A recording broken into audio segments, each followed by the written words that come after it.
Kari Lake's legal team hit the ground running, producing bombshell testimony and video evidence in just the first day of their 3-day election integrity trial. Hey gang, it's me, Dr. Steve, and we're going to get a front row seat at the latest shocking revelations coming out of the trial that may be all that's needed to see justice finally come to Kari Lake. You're not going to want to miss this.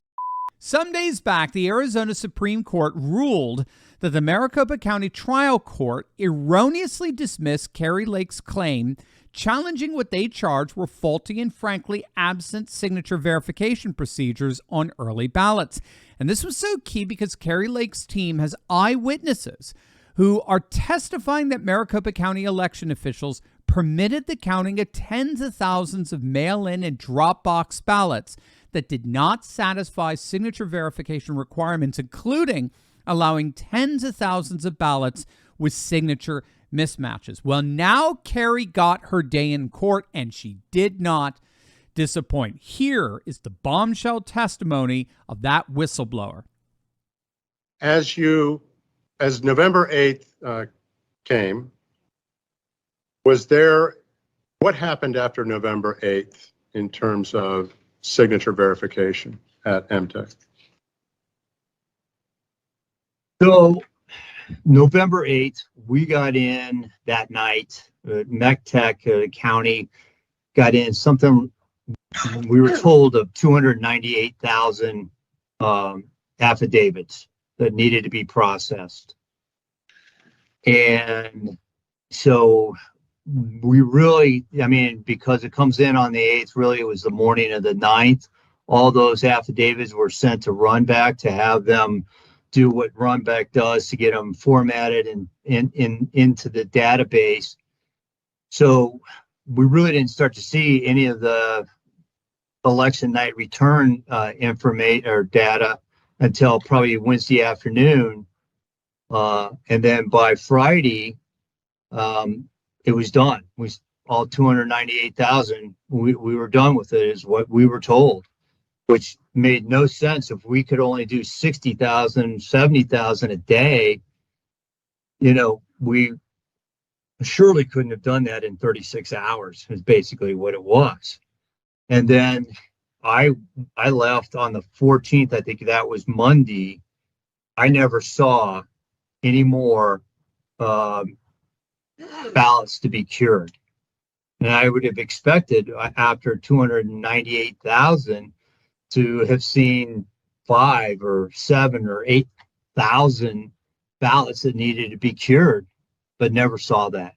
So there you have it. According to this eyewitness testimony, he observed nearly 300,000 mail-in ballots processed in the course of basically 36 hours, even though it takes 24 hours to process 60,000. So in other words, signature verification of over 298,000 ballots in 36 hours is simply impossible. Then Kari Lake's legal team played for the court surveillance video where you could see one poll worker scrolling through ballots next to another one doing the same thing. But that one worker is just zipping through them like at the rate of 20-1 compared with the other worker who's actually doing his job, verifying the signatures. Apparently, this person ended up, quote, verifying upwards of nearly 30,000 signatures. Then on top of all that, there was testimony from the Maricopa Director of Elections. And that man in the video who was running through the signature verification process, he had been removed from the process because of noticeable poor job performance. Presented to this court that the man had been removed from the line. Is that correct?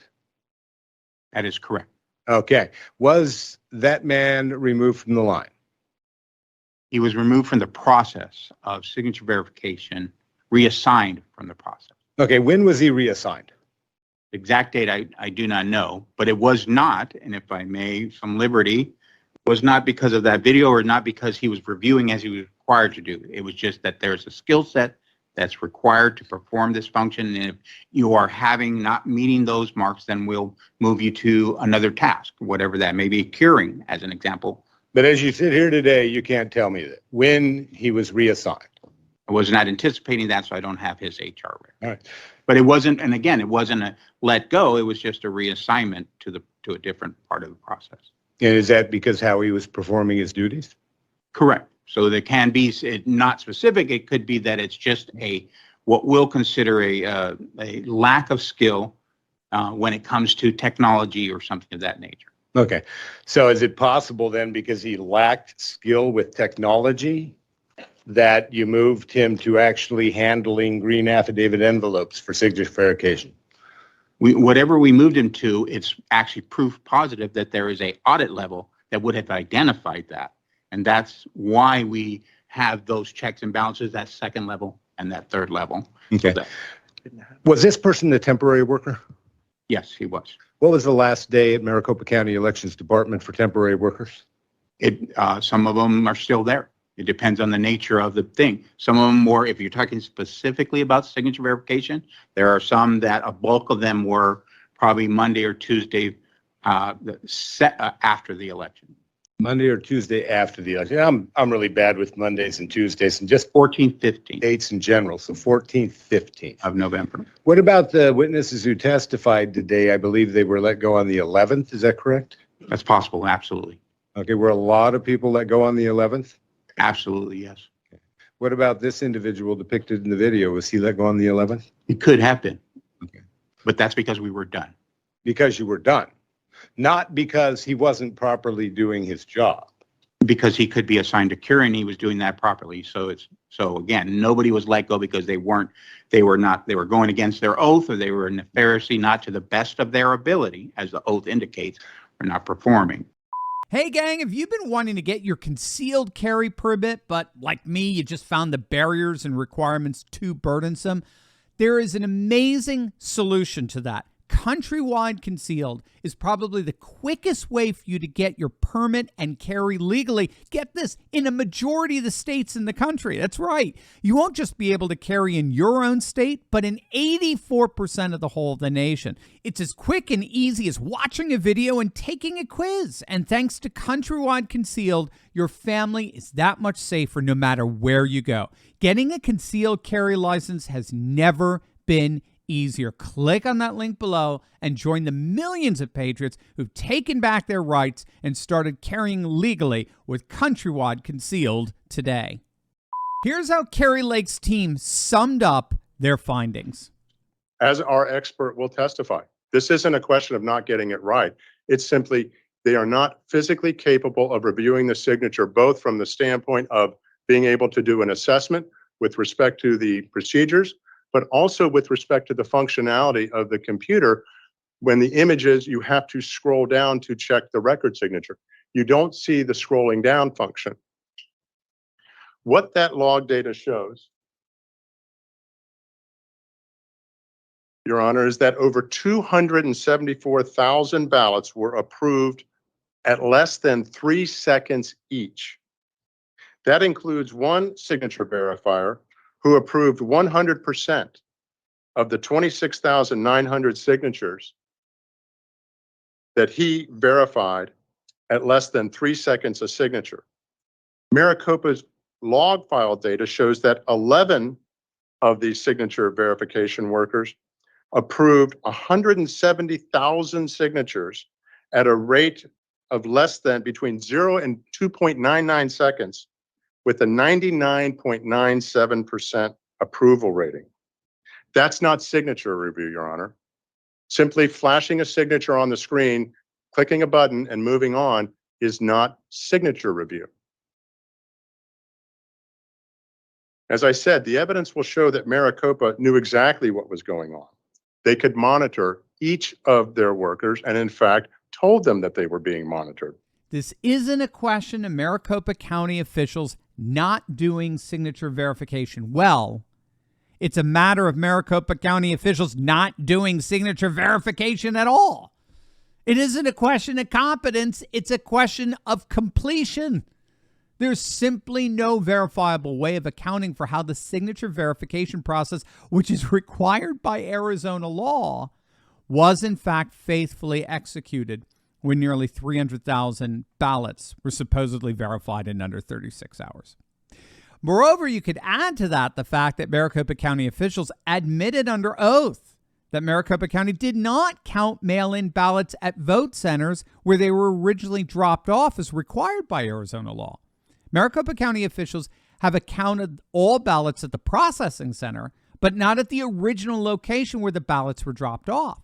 So the key here, which is so fascinating, is that between transporting ballots from location A, where they were originally dropped off, to location B, where they were counted, there is actually no chain of custody record. We have an accurate count of the ballots at location B, but these ballots weren't counted at location A, and so there's no objective verification for determining whether the amount of ballots at location B were the same as location A. The number of ballots could have been tampered with in that transportation process. Again, the key here for Kari Lake is she doesn't have to actually show that any actual contamination took place. That's not what Arizona law requires. All Arizona law requires is that you prove that tampering could have happened. In other words, the conditions were rife for the possibility of tampering. It's very similar to the way you guard against evidence tampering, the legal sphere. Robert Barnes talks about this.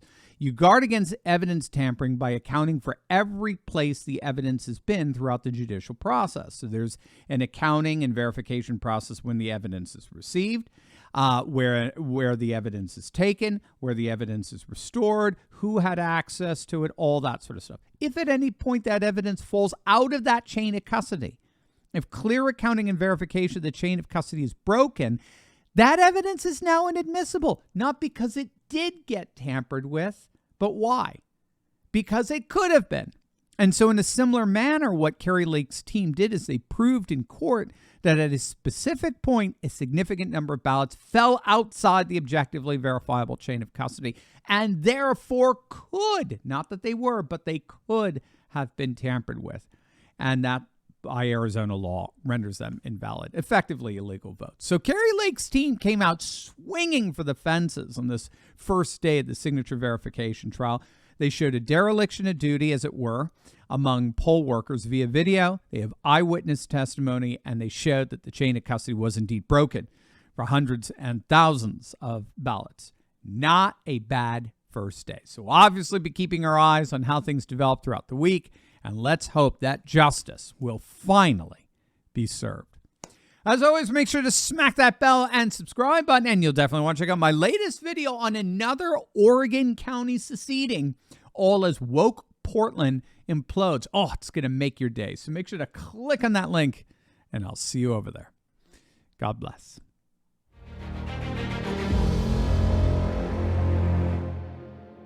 Hey gang, if you want to connect with more courageous patriots and start taking action and organizing, be sure to join my Telegram group. I post the latest breaking news I find interesting and chat with my favorite patriots around the country and even the world. Click the link in the description below and join the conversation today.